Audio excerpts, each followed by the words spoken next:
Hello learners, welcome to my YouTube channel Container Simplified. In today's video, we will discuss about Dashboard, which is a web-based Kubernetes user interface. We can use it to deploy containerized applications to a Kubernetes cluster, troubleshoot our applications and manage the cluster resources. Let's start by first enabling Dashboard in micro-K-test Kubernetes cluster. So I'll first check what's the status, and as we can see, dashboard plugin is not enabled. So we'll just enable the dashboard plugin. So it is easy command micro K-test enable plugin name, which is dashboard. And what it will do, it will deploy the various resources required for the dashboard application. So it will first enable the metrics server, which collects all the metrics from the Kubernetes cluster, and then the dashboard application, which uses those metrics to display on a web interface.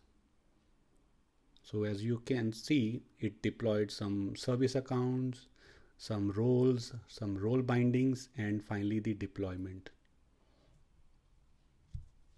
So it will launch pod for the Kubernetes dashboard and the metrics scraper. Let's check the services that are created. So we can see there is a dashboard metric and Kubernetes dashboard cluster IP internal services are created.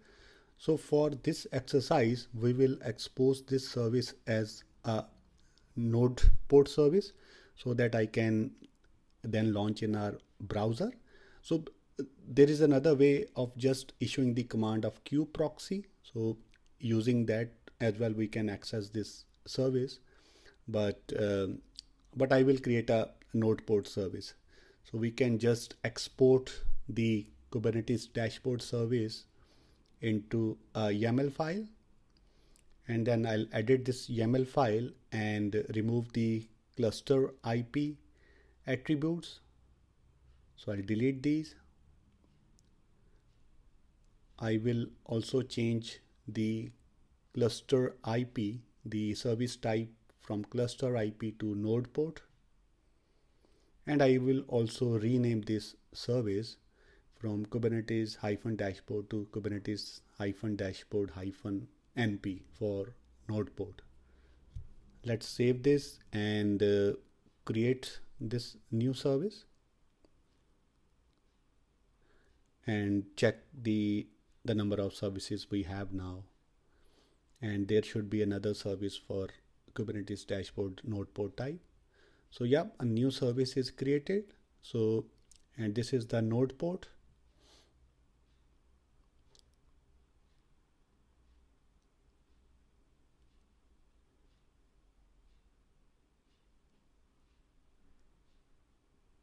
So if you see the endpoints, both the Kubernetes dashboard and Kubernetes dashboard node port, they are pointing to the same backend, because these are just two kind of services, but the backend pod is the same, which is the Kubernetes. So now let's open this in the browser.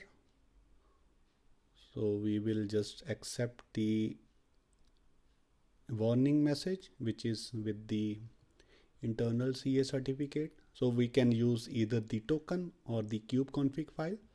So let's start with the token.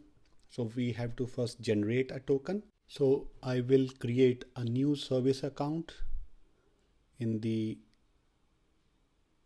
kube system namespace called test.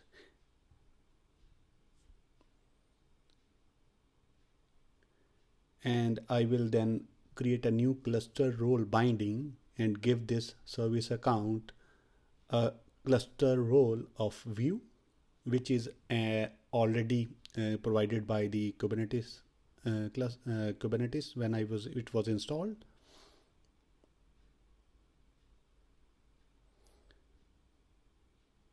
So the cluster role will be view.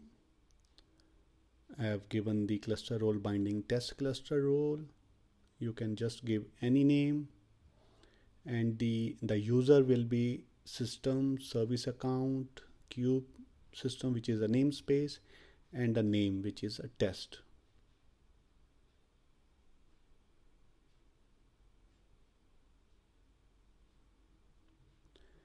So the cluster role is created. So let's get the token now.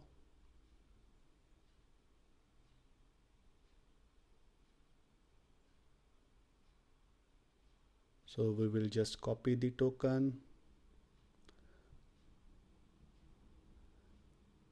and just paste it here, sign in. So yeah, so from here we can change the namespace. Because it's a cluster level role, we can access other namespaces as well.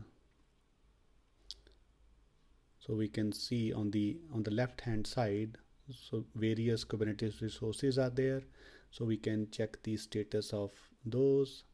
You can change the namespace, CPU usage, memory usage. So it's very neat and clean web interface. So yeah, various resources can be explored.